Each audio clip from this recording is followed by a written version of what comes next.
and welcome everyone. My name is Lindsay Compton. I'm the Education and Public Programs Manager. Thank you for joining us this evening for the virtual book launch of Dorothy and Herbert, An Ordinary Couple and Their Extraordinary Collection of Art.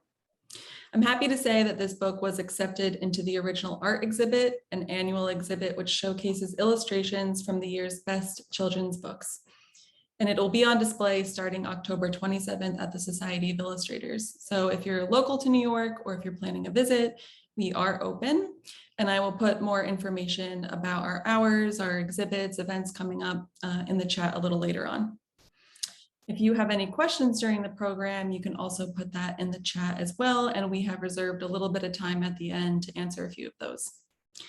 So we have an amazing panel with us this evening. I'm going to begin by introducing our moderator, James Yang, and he will do a more formal introduction for the rest of the panel. So James has won over 250 awards for design and illustration, including Best of Show from 3x3 magazine. He has taught and lectured at a variety of institutions, including SVA, Parsons, FIT, SCAD, and was an executive board member for ICON. His book, Bus Stop, was selected as an outstanding picture book by the New York Times, and the follow-up, Stop Bot, is the 2020 Geisel Award winner for the most distinguished American book for beginning readers. His newest book, A Boy Named Isamu, has been called by Kirkus Review a marvel of prose, illustration, and design. His subway wallpaper can be seen on trains in the Metropolitan Transit System, and he currently lives in Brooklyn, where he happily works for a variety of clients and books. So thank you, James. Thank you very much. Well, it's a pleasure to be here moderating. And what I'm most excited about is we have the team that put this wonderful book, Dorothy and Herbert, together. And even a bigger treat, we have Dorothy Vogel here, who I just realized she's been a big part of my life without knowing it, because I started my career out in Washington, D.C. And as a penniless artist, I would go to the National Gallery, because that was where you can, when you have no pennies, that's where you go because it's free.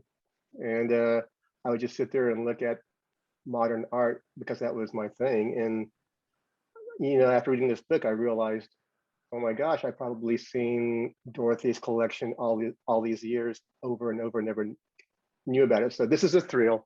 And let me introduce everybody right now. First, Jackie Azúa Kramer, who's the wonderful author of this book. Jackie is an award-winning and internationally translated children's author. She earned her MBA in counseling and education at Queens College.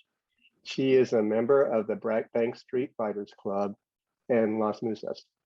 Her picture books include The Green Umbrella, 2017 Bank Street College Best Children's Books of the Year, If You Want to Fall Asleep, A Boy and the Gorilla 3, and A Boy and the Gorilla with 3-star reviews, and also a 2021 Bank Street College Best Children's Book of the Year, and a 2021 SCBWI Crystal Kite Award winner. I Wish You Knew, which is a 2021 Parents Magazine Raising the Future Book Club pick. Wow, you have a lot of books. This is awesome. Miles, We Won't Smile, and Dorothy and Herbert, An Ordinary Couple and Their Extraordinary Collection of Art, a Junior Library Guild selection. Her upcoming picture books. You have more? This is well, I'm going to have to get some tips from you. Her upcoming picture books releasing between 2022 and 23 are We Are One, Manalo and the Unicorn, Zumba and Karina's Empanadas. She lives in Long Island, New York. When not writing, you'll find her reading, watching old movies, and traveling to her family roots in Ecuador, Puerto Rico, and Spain. And well done, James. I did not realize there was going to be reading involved, ironically, at a children's book thing. And then also, someone who I know personally, Julia Breckenreid, who's the wonderful illustrator. I'm a huge fan, and I think Julia knows that this is true. Julia Breckenreid grew up with her head in a series of books, allowing her to explore the world beyond her hometown of Waterloo, Ontario. At 16, she left home and school behind to embark on a meandering journey that eventually, when she was in her late 20s, led to a diploma in illustration from Sheridan College. Since then, Julia's illustration career has grown and flourished alongside her work, teaching other artists to pursue their own paths at the school where she got her part. Fascinated by people and the stories they live, she uses a personal, emotional approach that allows her to connect with her subjects, audiences, and students alike. Julia's work has been widely recognized for its quality and depth. The Society of Illustrators gave one of her editorial illustrations a gold medal, along with American Illustration, Communication Arts, and 3x3 award annuals. They have recognized her work on multiple occasions. She's profiled in a number of books on the subject of illustration. Most notably, Stephen Heller and Julius Weidman chose to include her in Taschen's 100 Illustrators, Volume 1. And then last but not least, our editor, Amy Novesky. Amy Novesky is the children's book editorial director for Cameron Kids, a division of Abrams. She acquired Dorothy and Herbert and worked closely with Jackie, Dorothy, and Julia to develop the story into a picture book. She is at work on new books with both Jackie and Julia. Amy lives and works just north of San Francisco. So welcome everyone. It's a pleasure to see everybody here. And I guess to start off, I think it would be great for everyone to see the book as I've gotten the chance to do. Jackie, would you like to read your book, read yours and Julia's book for us? I would love to. Dorothy and Herbert, an ordinary couple and their extraordinary collection of art.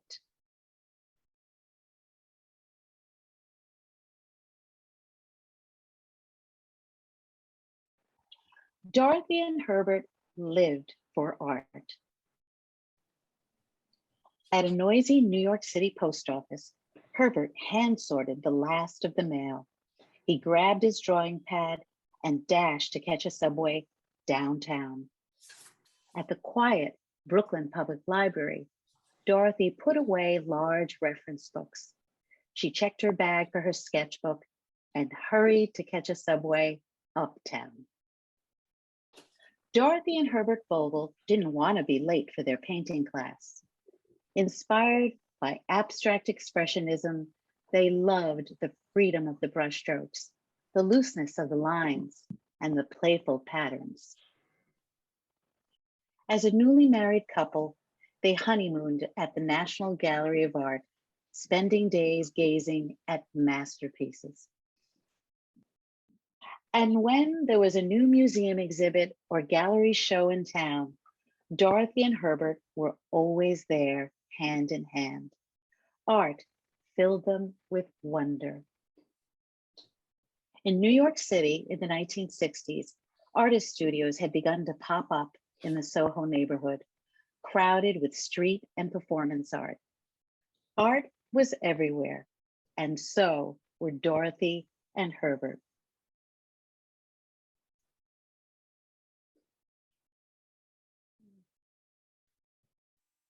In an old rundown walk-up, Herbert rushed toward a small, crushed metal sculpture. He zoomed in on the simple geometric shape. Hand on her face, Dorothy stood back in thought. The use of everyday materials like rusted car metal was unusual, and the primary colors were surprising and fun. We'll take it. Inspired by their first art purchase, Dorothy and Herbert wanted to see everything, listen and talk to the artists, share and discuss ideas. They became trusted mentors in their artistic process. Dorothy and Herbert loved the work of these new artists so much they stopped painting. And on a penny-wise and thrifty budget, they not only collected art, they became art collectors. If Dorothy and Herbert, like the art, could carry it in a cab or subway, move it up the elevator and fit it into their tiny Upper East Side apartment, they bought it. They even traded cat sitting for a collage from an artist couple. Herbert and Dorothy's curious cats, Manet, Renoir, and Archie, watched the room burst with art, modular cubes, a rubber rug. The turtles and fish gazed from their aquarium at ink drawings and paper sculptures. The bathroom walls swayed and shimmied in red dots and yellow squiggles. Even under their bed, boxes of art and dust bunnies. Dorothy and Herbert's mini museum inspired creativity. Artists made new works on the spot. And in their small kitchen, Dorothy and Herbert shared their favorite scallion pancakes and fortune cookies. Word got out to the art world of the librarian and the postal clerk's extraordinary collection. And soon, Dorothy and Herbert planned for their own gallery debut. Dorothy and Herbert were all the buzz. After many years, Dorothy and Herbert's collection reflected their love of art, and now they wanted to share it with the world. They chose the National Gallery of Art, a museum they had always loved and where everyone could see the art for free. On moving day, Dorothy and Herbert watched as piece by piece their priceless collection moved out. From such a small space came so much, and it kept coming and coming. Thousands of artwork filled 4 huge moving vans. Not long after the movers are gone, Dorothy and Herbert stood in their empty apartment, a blank canvas. On a bare wall, they hung something new, something that filled them with wonder again. And if I may, I would just like to read a quote by Richard Tuttle, an artist that I think I love so much. So I just want to read it. It was in the back matter. And it goes, most of us go through the world never seeing anything. Then you meet somebody like Herb and Dorothy who have eyes that see. Oh, and here is the inside cover, which I love that Julia did this. How beautiful. And the back of the book, which is different than the actual jacket that you saw. And I do want to show you the back jacket. It closes this way. I thought that was so wonderful. And there you go. Thank you.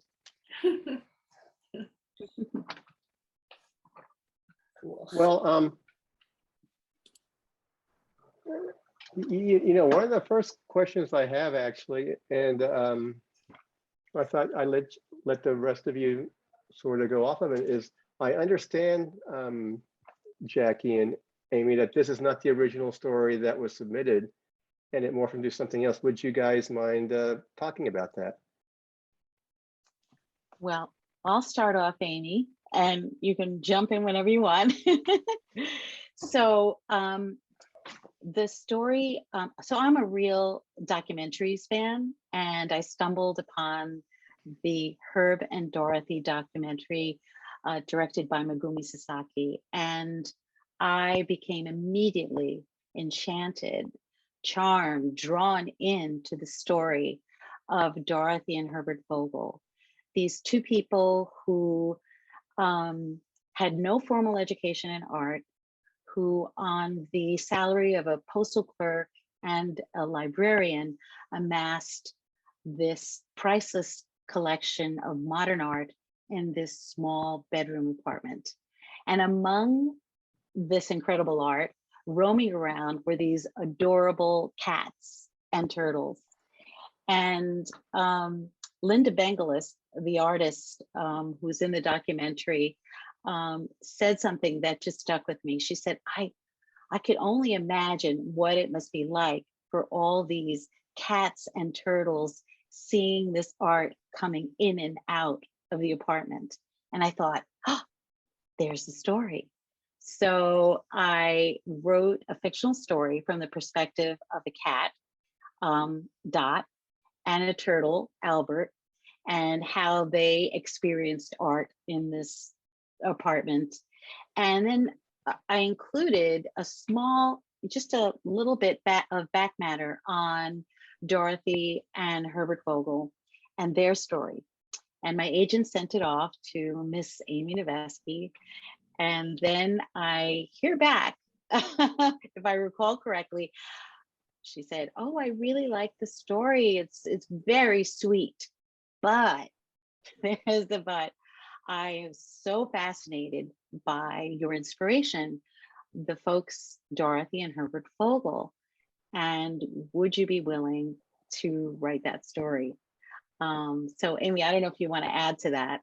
Um, Yeah, I mean, it's funny when I think back to that, and I actually pulled up your original manuscript today. It was called Albert and Dot, and read through it, and I was like, that's pretty cute. It's a totally different book. I mean, it would have made a really great book too. And that's what's so crazy about kids' books, is that they're so subjective, and that any editor would do it totally differently with a different illustrator. I mean, one story could really be so many different books. And so while it was a really great story and I love the idea of it, I was just taken with Dorothy and Herbert, and I just was so curious to see what you could do with that story. And I really think, and it shows in the final book itself, that Dorothy and Herbert were really kind of a work of art in themselves. And that's really sort of the direction we took with the final cover of the book, as you know, with them in the frame of the art that we actually, you could actually hang on the wall. So I just loved focusing on them. I was fascinated about the fact that these two people who wanted to be artists and aspired to being artists, discovered that actually, in fact, they just really loved art and they wanted to support artists. And that's something we don't often see. We often see picture books about artists, and that's wonderful. But here were two people who supported art and championed artists, and you rarely see that story. And so I thought it was really important to show that, and to show that anyone can appreciate art, no matter who you are, and maybe even be lucky enough to collect it, such as Dorothy and Herbert did. So that's what really spoke to me about this direction of the story. I just want to add to that too, is when you asked me, would I be willing to take on this endeavor? I thought, well, what a task to write about Dorothy and Herbert Vogel, who I've gotten to know Dorothy, kindly honored. And but I thought to myself, I also have to find an entry point. This is a picture book. And I had to find an entry point for where I thought, as a writer, children could connect to the story. What are the themes in the story that kids could connect to? And immediately, Amy just mentioned one that came to mind, was friendship. And friendship is an evergreen theme in children's books. And Dorothy and Herbert made all these beautiful connections and friendships with these artists, and also turned out to be their mentors as well, mentoring them through their artistic process. And that's another thing that kids could connect to. Kids know about mentors. They have coaches, they have teachers, caregivers. And so right away, it was kind of like a watershed for me. Wow, that's a good entry point, along with a few others that I can get into, such as one that, right away, givers, why in this day and age, especially, children, young readers should understand, why are givers important? Why should we give? How do we all benefit from giving? So there were themes like that. And the obvious one, collecting. I mean, kids collect everything, right? They collect toys and stuffed animals and bugs and rocks and stuff. And I was like, whoa, they would love Dorothy and Herbert's collection. They'd be like, I can relate to this, seeing art hanging from the ceiling and on the bathroom walls. They would think this is such a magical place. So yeah, these were the themes for me that I connected to. Another question I have, actually, Amy, this two-part question is, How did you come across Julia Breckenreid as the idea? Was this something could you walk us through that process a little bit? And then afterwards, Julia, once you got the manuscript, I'm curious how you sort of got into it pictorially, because as an illustrator, I normally write my own stories, but I know it's kind of a challenge to find your way to connect with another illustrator. It seems like a completely different book process. So I'd love to hear, Amy, how you made the decision, and did you collaborate? Did you discuss this with Jackie beforehand, or how did that process work? And I'd love to hear from Julia how you got into it once you were approached. I'll let Amy go ahead. Okay, yeah. So one of my favorite parts of my job is looking for illustrators and finding artists, and that's something that we as a team at Cameron Kids do together. Me and the art director Melissa and Nina, our publisher. We spent a lot of time looking at portfolios, and it's so much fun. For this book, we were looking, well, for any book, you're looking for just the right person to bring a story to life. And I remember seeing a book that Julie had done about Joseph Albers, and I thought, is that correct, Joseph Albers? And I thought it was beautiful. And I was like, why hasn't this artist done any more books? Where has she been? We need more books. So we contacted her and we said, we have this story. We think you'd be perfect for it. Are you available? We always hope people will be interested and available. Oftentimes illustrators are quite busy, understandably. And Julia, my recollection, correct me if I'm wrong, was that you loved the story and you were available. And so it was great. Oftentimes it can be tricky to find someone on the first try, and we go through several rounds to find an illustrator for a book, but Julia was our first choice, and we're absolutely thrilled. We love her work, and since then we've signed her for 2 more books, and frankly she could do all of our books if she wanted to, so Oh my God. Please. That would be amazing. No pressure, Julia. I'm pretty sure. Tell us. Oh, okay. Well, when Amy sent me the email, I'm pretty sure within 30 seconds, I wrote back like in all caps, like, yes, please. Yes, please. Yes, I would like to do this. And I was really excited. Of course, I had seen the documentary before, and I'm aware of Dorothy and Herbert, and I was excited just because I think their enthusiasm and curiosity is so infectious, and I feel it's inspiring, not just for kids, but I mean, for me, for anyone really. Just this idea of also supporting artists, it is a big thing for me. So now getting into the book was quite an endeavor.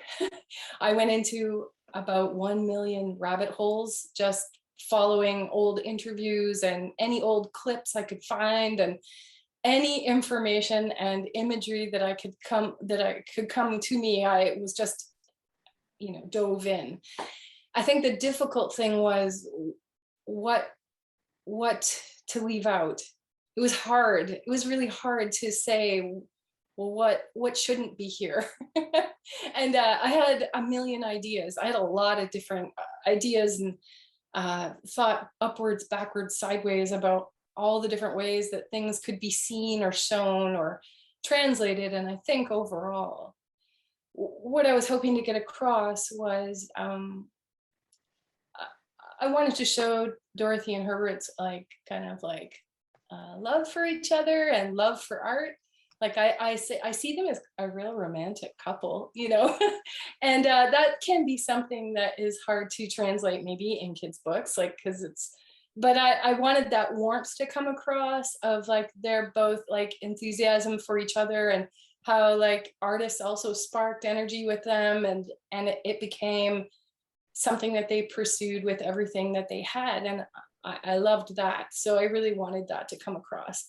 The other thing Julia, I just wanted to jump in and say that line that they were everywhere hand in hand was so important to me, because I think I relate to what you were saying about the romance of Herbert and Dorothy.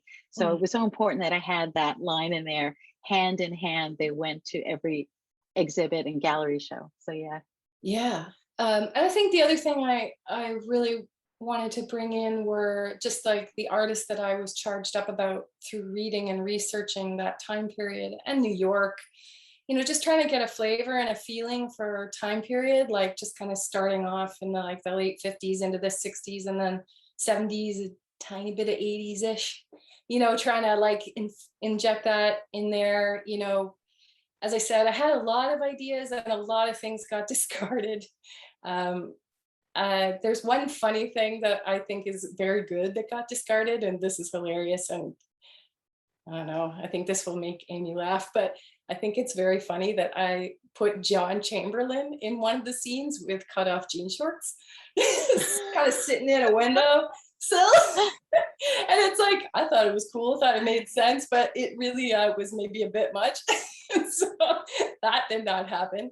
But I truly had fun. And yeah, I can speak more to it if anyone has questions, but mostly I just like really wanted to just celebrate the art and Herbert and Dorothy and New York and the time, and just like try and bring kids into that world a little bit, like give them a peek into that world and make them curious about what that was, what that was like, and who those artists were, and Herb and Dorothy. So So did that answer it? Yes. Well, thanks for coming to the talk, everybody. I think no. Oh yeah, sorry. The question I have, the part that caught my book was the lovely spread that opens up, that Jackie talked about, that she loves as well. And I don't know what your inspiration was behind it, but to me, it felt like, oh, this is almost like a magical mystery tour kind of vibe, because it's about that period, and it does sort of have that mod feeling that I always imagined when I heard about New York and this, as a kid in Oklahoma, like it just had this cool mod vibe about it, and very, magical mystery. So was that an inspiration, or what was your sort of thought? Because that's a pretty complex scene. It's a pretty amazing spread to create. I'm not sure. I'm trying to remember. I think maybe at first the text Jackie's writing was saying, art was everywhere. And so I was trying to think like, okay, how do I express that? They're outside, they're not in a gallery, they're everywhere. So it's like, okay, put them in Soho. What's happening in Soho? And there's like all kinds of like happenings happening, so I thought, okay, let's bring in like lots of, performance art. And so I was looking at like, okay, so who was there? And I'm a huge Fluxus fan, and Yoko Ono, and I just really wanted to bring across that idea of experience and place and energy, like, and kind of like that. And I think Fluxus and other performative work is meant for you to come into it and experience it. And so I kind of thought that was great with like, just enveloping a kid in that, Sure. trying to get them to see how immersive that could be, and participatory, and not too highbrow, like they wanted you to be a part of it. So yeah, and I feel like that all kind of fed into the time and to the artworks that were happening in a minimalist and conceptual way. It all kind of fed together, and I threw in some illustration stuff in there. I threw in Jane Jacobs. I threw in like Harold Raskin's in there, and yeah, so yeah, lots of things, lots of inspiration. Also, I was just trying to think of a way to do it so that I didn't have to deal with the the tiny streets of Soho, and trying to imagine like how to show lots in these tiny streets. Like, so I just blew it all out open so that you could see everything all at once. So Jackie, I'm just curious, at what point did you start seeing, did you see sketches, or is it the deal, Amy, where you, I know with my books with an author, usually it's the author sees the final product pretty much. Is that the process you do, Amy? And when did you guys see it? And how was your reaction when you saw Julia's work? Oh, go ahead, Jackie. Yeah, go ahead. I'll add too. Go ahead, Amy. I was just going to say that we're pretty good about sharing the process with our authors from the start, where we want to hear their feedback, especially on a book like this, and any book that is based on real life. and requires research, I find it's very important to get the author's feedback, make sure that, you know, the sketches make sense and that they're authentic and factual, that there's nothing in there that isn't correct.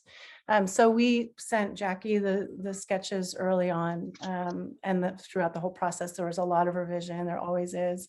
So she was able to see that the book kind of evolve over time. Was there sort of a note? it- Also, Yeah. was there sort of a note that you guys had in mind for the tone of the artwork, or anything that kind of came?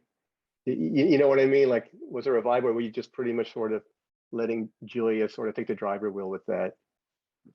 We really trust our illustrators to just take something and run with it initially, you know, and if it, and most often it's going in a direction that we really like. And if it's not, we'll maybe rein people in and give a bit more direction. But in the case of this book, again, my recollection, my memory is terrible, so correct me if I'm wrong, Julia, but Oh, no. I seem to recall that you got it. And, you know, there were a lot of things we had to like, There were refine, some but- finessing that had to happen. Yeah.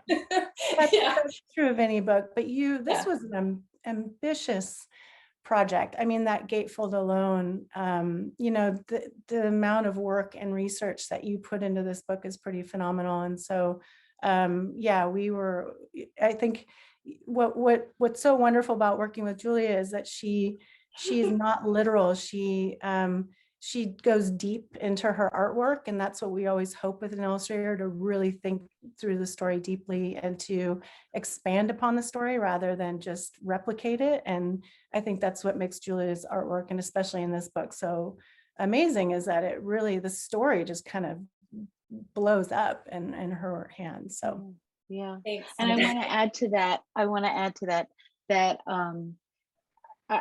it is such a pleasure to work with an editor like Amy that does send early sketches, James.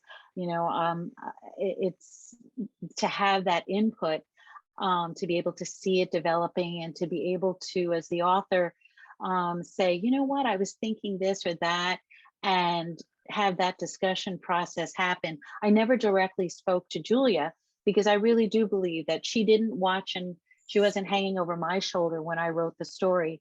So I don't want to do that to her. But it is a wonderful thing when you work with an editor like Amy, who allows you to see the work as it's happening and be able to share some of your thoughts. And just like this page exactly is one of my favorite pages in the book. And if you can see it, I just so imagined it like this. Like I love all the dynamic movement that's happening here as we see Dorothy and Herbert sitting in this kind of, you know, bendable pipe, you know, as they're working with these different artists that I imagined, you know, and it just, you know, in and out of these boxes and here, it's just, to me, that was it. When I saw that sketch, I was like completely sold. I knew that Julia and Amy, I was in good hands with the story. Oh, great. Hey, Dorothy, I actually have a question for you. What was your reaction when did you see the book actually, and when did you know about the book? Well, I was asked if I would be interested, and it's an interesting idea because we don't have any children. I'm not too familiar with picture books at all. I did study children's art when I studied in library science, but this is a whole new world for me. I was intrigued by the idea. It's funny, I have had 2 films about me, but no book. So this is the first book about Herbie and me. It's funny, there's 2 documentaries and this is the first book. We've had in the past publishers looking for writers and writers looking for publishers, but nothing to jive at the same time. So this is the first book in of our life. Do you remember what you felt when you first saw the final product? Could you tell us a little bit about that? I was very excited about it. I was very, very pleased. I just enjoyed looking at it, and anybody I showed it to, they all loved the book. I got wonderful reactions to anybody I showed. I had only 1 copy, and I never would let that book out of my sight. I, if someone had to come to me to see the book, I wouldn't carry it around.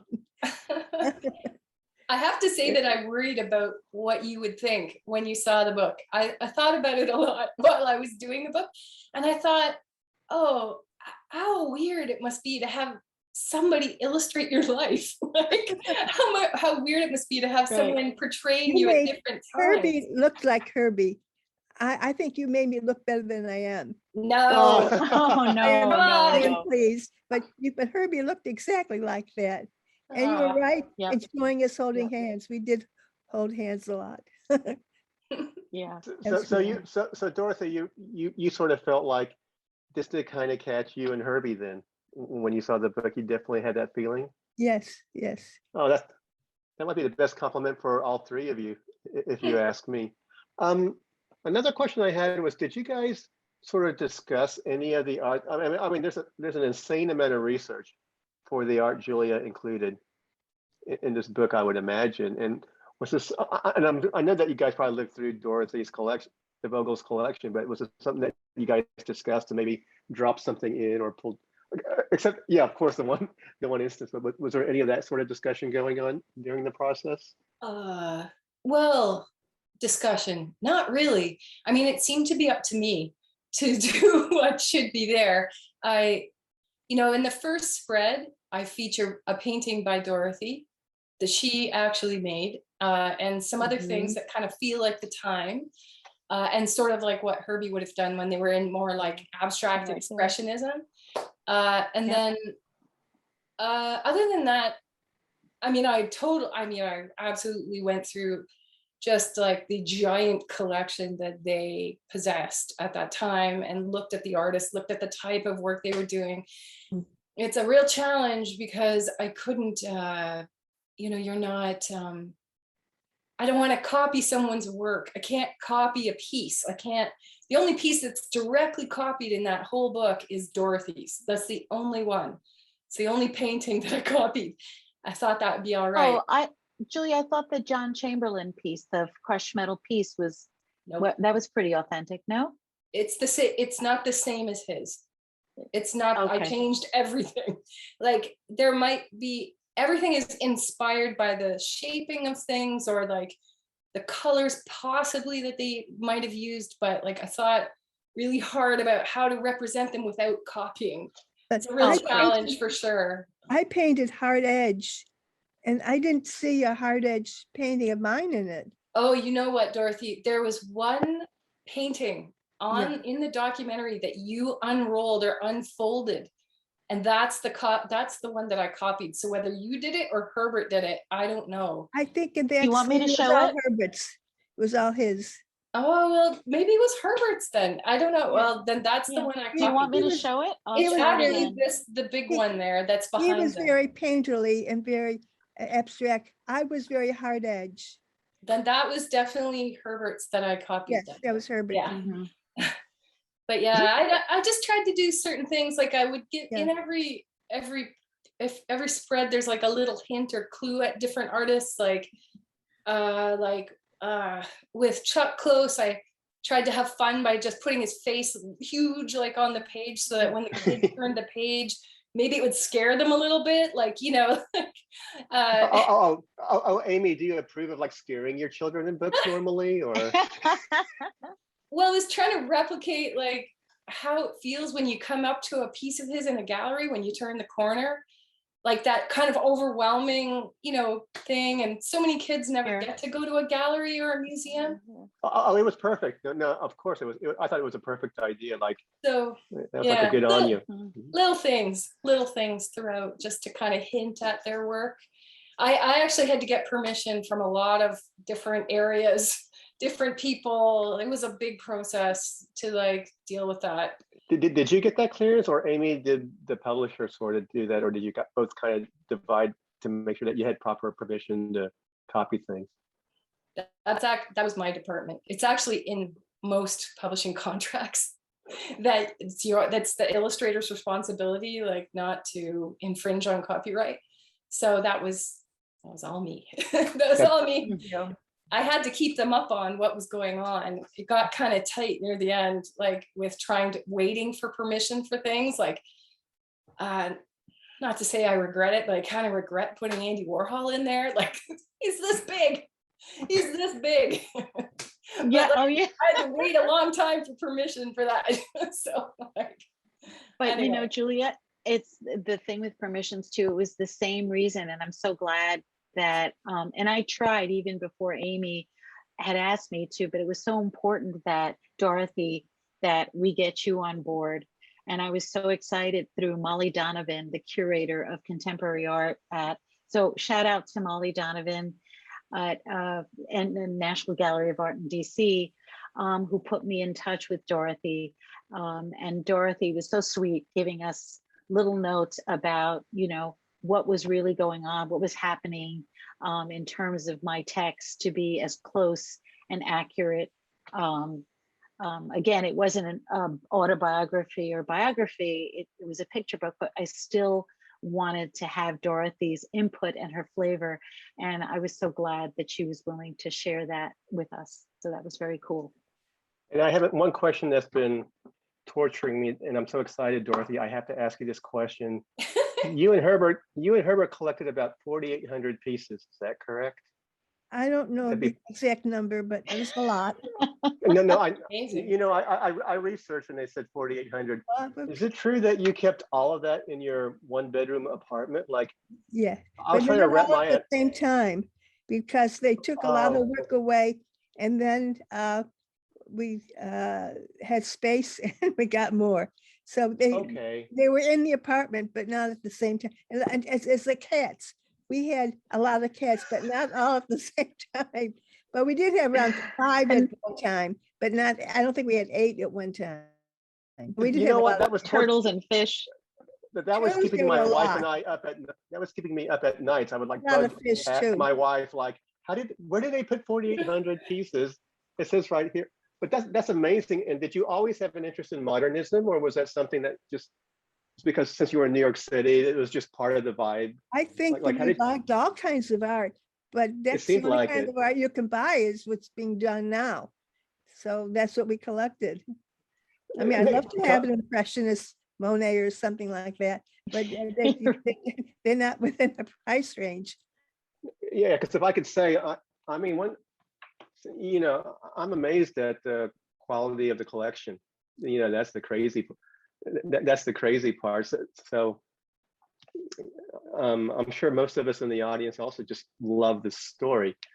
I think we're getting near wrapping up here. We'll had some questions come in, I guess. Anything else that you guys would like to just mention before, you know, we take a couple of questions possibly? I just want to say that it was to what Dorothy was saying, you know, she was doing something in Herbert and her where they were turned on to this genre of art, the minimalism and conceptual art at a time where people really, you know, it's to me, I even find it like a hard, you know, it's a difficult art to understand. It's a little rebellious, it's a little different, and it's open for interpretation at a time when people really were included in to this kind of art. And I think that's how, as Dorothy said, she couldn't buy a Monet, but she could buy a Richard Tuttle. And even more so when I love that scene, by the way, in the documentary, when Dorothy is sitting down with Herbert and they are going through these watercolors in this notebook, and they're literally kind of tearing it out and they're laying it on the floor and they're discussing with him how these would work better. And to me, oh my God, that's like fairy godmother and fairy godfather. I would love to have, as a creator, somebody like Dorothy and Herbert. And that's, you know, probably why they were able to amass this huge collection when nobody was, you know, aware, really turned on to it or aware. So that's kind of exciting that, you know. Well, we They were were at the there. right place at the right time, and we knew a lot of the artists. I learned about art from the artists themselves. So my understanding was more personal. And I think I had a chance to really get to know the work from the artists themselves. And at that time, a lot of these artists were too radical, and most of the contemporary collectors didn't like them or understand them. They were selling mostly in Europe. So we had no competitors. There were not that many people interested in what we were buying. So that's what happened. And we were so supportive of these young artists. And then, because later they became recognized, but, and we got recognized too, of course. But we were at the right place at the right time with the right attitude and the right amount of resources. So that's what happened. It was I have destiny.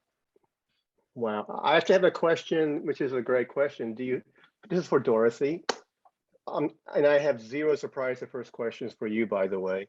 Do you have a favorite piece that you have acquired? Oh, And were there no. any pieces that you really hated giving away? We liked them all. I always say we liked whatever we were looking at the time. Well, that's a very parental answer, if you ask me. Right. And you know what, I will say the thing about the story that made me verklempt, and I do not know that works, I've been in New York long enough, was just hearing how like basically you and Herbert, you know, were these quote regular people, and then you gave your whole, after a whole lifetime, like this insane lifetime, you then gave your work to the gallery to make sure that regular people from around the world can go and see it for free. Like, I thought that was just like an amazing sort of way to like, you know, finish up a series of, you know, finish up that part of your life or whatever. When did you decide to do that? Was it about in the early 90s that you did this? Is this correct that you gave it to the We always national? knew we wanted to go to a museum, but what happened was that we met Jack Cowart, who was curator of contemporary art at the National Gallery, and talking to him sort of convinced us that the National Gallery was the right place for us. And that's what happened. It was his vision that brought us to the National Gallery. And then later on, it was Megumi Sasaki who did the film, and it was her vision that brought it to the rest of the world. So all throughout our lives, we had key people who showed interest. And now all of a sudden, Jackie Kramer showed interest. And that's how this book got done, because somehow it influenced or it inspired a lot of different people. And our collection grew from being inspirational to a lot of different people. What wasn't just us, it was the people who got inspired by us who had a lot to do with that. Can I say something about inspiration? I love this quote, and I think this is so important for kids too, who, you know, are reading these picture books. I was reading the Smithsonian magazine, and in it, Herbert is talking about how he dropped out of school. He had no formal education in art, just hung out with all these cool artists in the 50s and 60s and sort of absorbed the art. And he was just, you know, a postal clerk and whatnot. But he said, quote unquote, I knew there was another world out there, and somehow I'd find it for myself. And I love that, because for kids, you don't have to be the fastest or the strongest or the smartest. You just have to be passionate about something, believe in it, not to give up. Because here we have, you know, the Dorothy and Herbert Vogel collection of art. But So most people don't realize that he did not study formally, but he audited courses at the New York, a very famous art school. I can't remember the name. My memory is not the same as my older age, but he studied art, but not to get credit. He just audited. So he took a lot of courses in painting and sculpture. He was very knowledgeable. I learned about art from him. I didn't know anything about art when I met him, and I learned everything from him. So that's the story. Are we on? Yes, and there's actually one question for Julia here. Are you ready? It's a math problem. Yeah. Huh. Actually, yeah. No, Oh, you are talking to the wrong person. Math. so I hope you're good with your prime numbers. What Yeah. medium? The classic. What medium? But more importantly, that I'm curious about, how long? What was the execution time for the whole book? How long did it take you?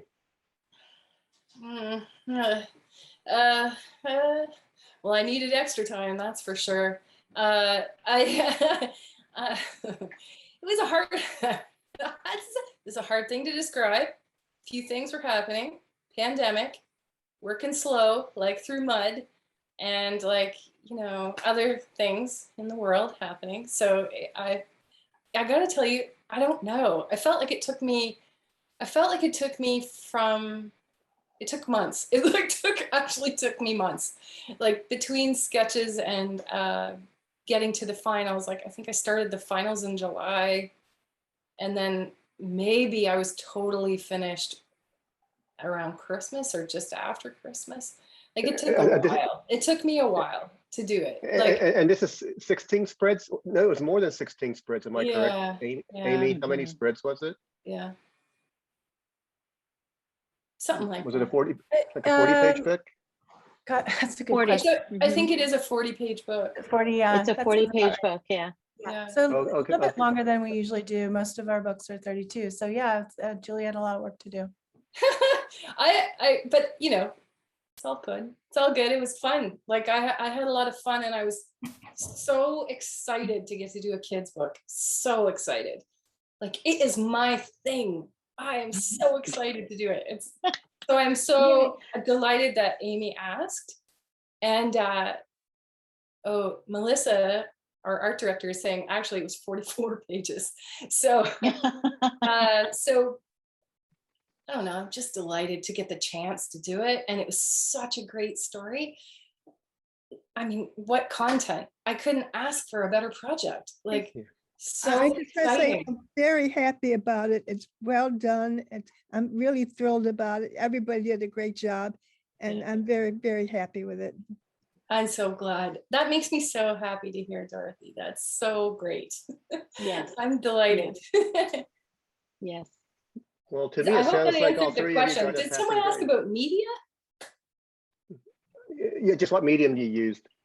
Acrylic for this book. Acrylic, some collage, and then a bit of digital polish at the end. Clean things up, get cat hair out of it. Lindsay, I saw a lot of questions coming up. I mean, should we be answering them as they Well, pop up? I don't know. I was just going to say that James did a really great job moderating the chat and the Q&A, and I think we've answered either naturally on our own or through James all of the questions that came through. That's I great. just wanted to let you guys know that there were lots of compliments in the chat. Beautiful reading, illustrations are wonderful. A few people, Julia said how inventive your illustrations were for this book. Nice. Pointed out that it's great for all ages, and how, you know, how it could work even as a coffee table book, and people are going to give it for gifts for the holidays. Thanked Dorothy for being here and how special it was to hear from you about the book. So we really thank you, and thank everybody, Jackie, Julia, Amy, James, for this talk. It was lovely. It was recorded, so I'm going to get it up on our YouTube channel sometime soon. And we just want to thank you all for being here and really appreciate everyone's time. Well, thank you very much. It was a Thank pleasure to you. moderate you. Yes, thank you, James, and thank you from me to the Society of Illustrators for having us all. And thank you, of course, Dorothy and Amy and Julia. Yeah, thanks to everyone. Thank you, James. Thank you, Lindsay, and the Society. I really appreciate that you did this. And I hope everybody gets out there and gets a copy. Get yourself a copy of this book. Oh, well, yes. I hope it'll sell well. All right. Thank you guys. Have a good night, everyone. Bye. Good Bye. night. Bye.